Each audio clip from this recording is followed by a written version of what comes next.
Hello there, pumpkanists. It's Robert once again, and today I've decided to make my own addition to the mythology and of the Church of the Great Pumpkin and come up with my own story and tell it to you. So here is the legend of the Grounded One, formerly known as the one who would not be grounded, formerly known as the one who had not yet known that he would not be grounded. This story begins a long, long time ago. I see, as I say that, you're thinking of the Middle Ages. But no, that's too recent. As I say that, you think perhaps of ancient Rome, or Greece, maybe even Egypt, you go back very far. But not quite far enough. You see, for the beginning of this story, we must plunge into the fog of ages. Deep within the European Stone Age, in a northern part of the continent, there lived a bear. This bear had brown fur on his back, and yellow fur on his stomach, and yellowish paws. He had brown eyes, and was an excellent hunter. He was strong and powerful, and was the master of the wilderness where he lived. Whatever he wanted to catch, he caught. But he did not catch everything. He could not catch everything. The rabbits were faster. The weasels could dig themselves into the earth. The deer could sometimes cross rivers and streams that he could not because he was heavy and the streams were frozen over. And this frustrated him. So he became stronger, and he tried his best to eclipse them, but he could not. His strength and lust for blood eventually drew the attention of a powerful deity. Festiva, she who watches from the skies and the mistress of winter, noticed him, and she came down to him in all of her divine glory.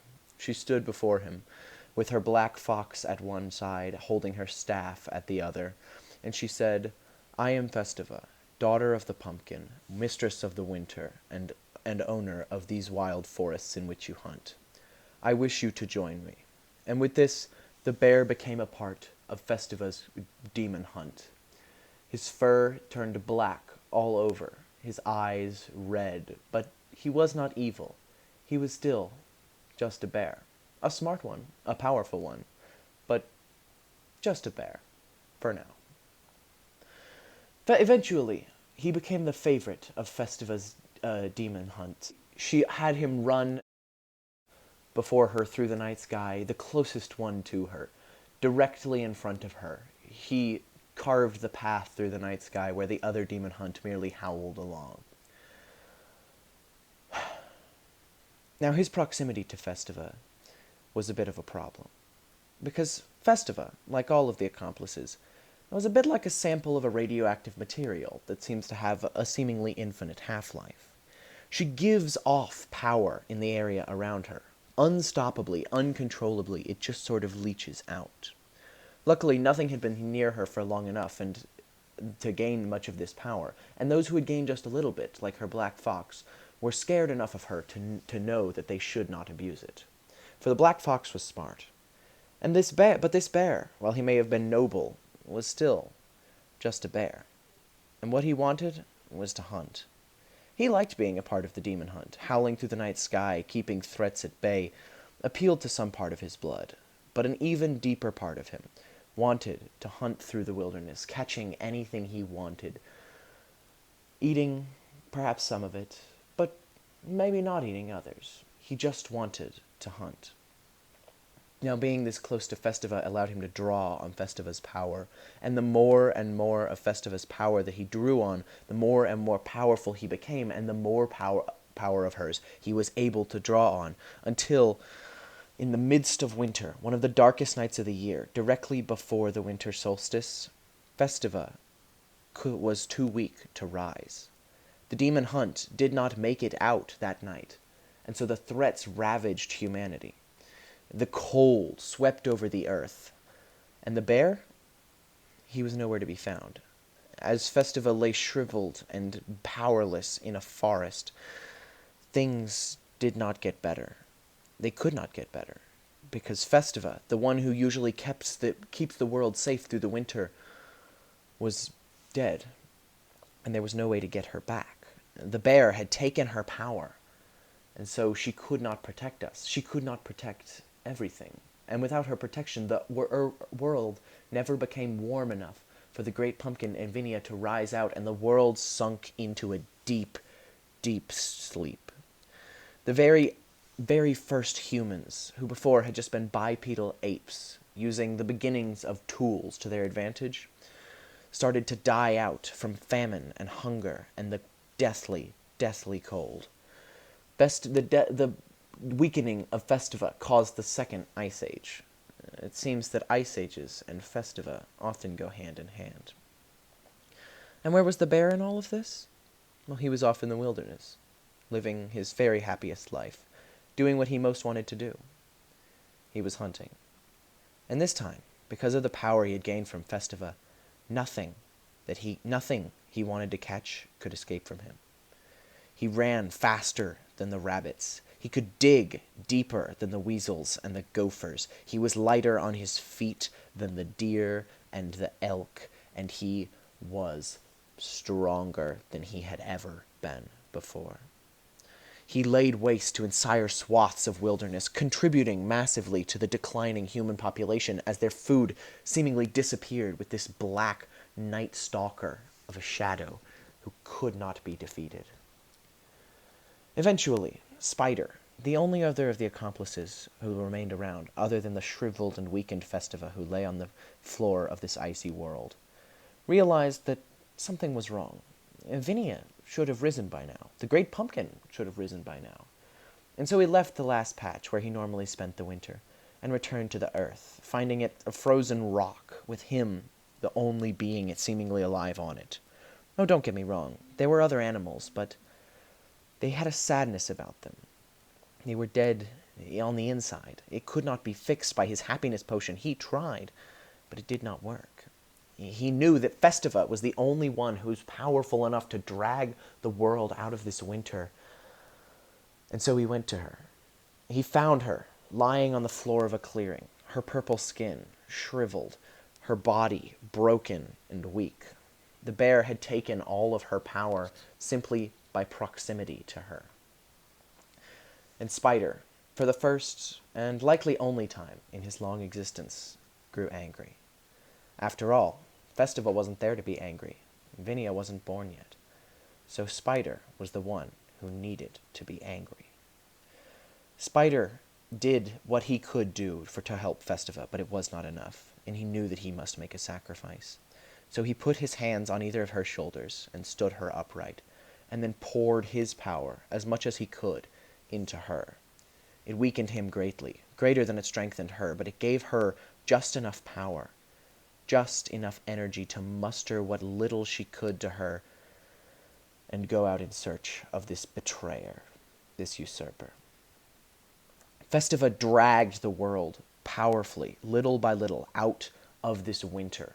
Vinia and the Great Pumpkin rose faster than they had ever rose before as Festiva used every inch of Spider's power that he had given her, her own power still gone in the hands of the bear, and she dragged the world out of winter.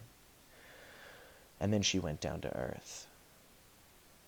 Fire wreathed her body, flames licked from her eyes as she descended into the clearing where the bear was hunting. She threw the flames out at him, and it was not a contest. She wanted to kill the bear, and after all, he was just a bear. He may have been a powerful bear, a smart bear, the world's most well-known bear by this point, but he was just a bear. Festiva defeated him almost instantly, using Spider's power, and took back her own power from him, reducing him to really nothing more than a bear, with no extra powers, no intelligence, nothing but a bear. Spider regained his power, and he was angry as well. It was the first time that Vinia and the Great Pumpkin had seen the both of them angry like this. They wanted to kill the bear, to be rid of it, and Festiva brought its defeated and broken corpse back to the last patch. But this was where Vinia stepped in. She showed her kind and merciful nature as she reached out and touched a hand to the bear's forehead.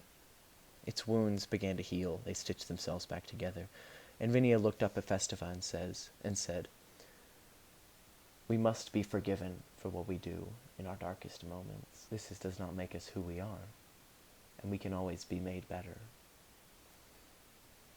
Leave this one in my care. I will improve it. I will make it worthy. Festiva was unhappy with this, but Vinia was wise beyond her young years, and the great pumpkin knew that what she said was correct.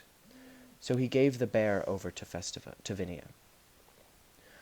Vinia cared for the bear, bringing it back to health. But still, Festiva did not even like to see it, and one night she snuck into Vinia's room, hoping to put the bear out of its miserable existence. The bear looked up at her. Its eyes were wide. It was just a bear, after all. There was no intelligence behind them. It just lay there. But Vinia did arise. She saw Festiva with her blade held high over the bear's heart, and she stopped her. A sprig of vine shot out from the wall and ensnared Festiva's hand. It didn't hold for long, but long enough to distract Festiva, while Vinia stood in front of the bear and said, "I said, let me care for this one. I will make sure it will never be able to harm anything again like it did to you, like it did to the world. But it must be allowed to atone for its actions, must it not? And it is, after all, just a bear."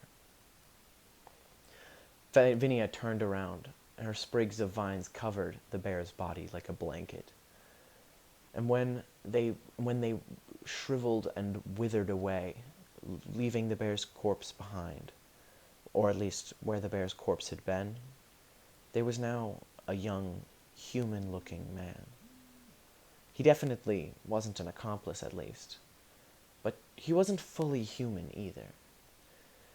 And he wore strange clothing, a deep brown cloak hung from his shoulders, with a yellowish coat underneath, and brown gloves. His clothing mirrored the color palette of the bear's fur. And he got up from the ground, looking about. He was confused. This were his first moments of true sapience, after all. He had experienced power beforehand, but never true intelligence. He saw Festiva and recognized something in her face, and he knelt down, weeping before her. Festiva was uncomfortable with this. People had never been her greatest asset. That was Spider's deal. So she told the bear man, whatever he was, to rise, and then she left the room. Vinia put her hand on the man's shoulder and said, "Once upon a time, you were grounded. You were a bear. And then you got ambition beyond your calling. You grew to be more than a bear, and you were no longer grounded. And you nearly destroyed the world. So now, you shall help me to fix it. You shall be grounded once more. But this does not mean you will be weak." Vinia granted the tiniest sliver of her power into the human bear, whatever's body, and named him there, the grounded one. She gave him a staff, carved of a stick that had grown from the same tree as her staff. But, of course, it was weaker. And then she sent the grounded one out into the world. He wandered forever. His staff set before him every step. He walks along the earth and keeps it growing and healthy throughout the entire year. Throughout the summer, the accomplices and the great pumpkin ignore him. He simply is not worth their time. He's just a minor figure in a world full of minor figures. But in the winter, the wind chills him to his bones, and the only remaining deity looks down on him and frowns. She's displeased, but there's not much that she can do. The grounded one walks the earth to this day, while as Festiva protects us throughout the winter, he keeps the earth alive as well as he can to atone for what he did in the past and make sure that something like it could never happen again. The end.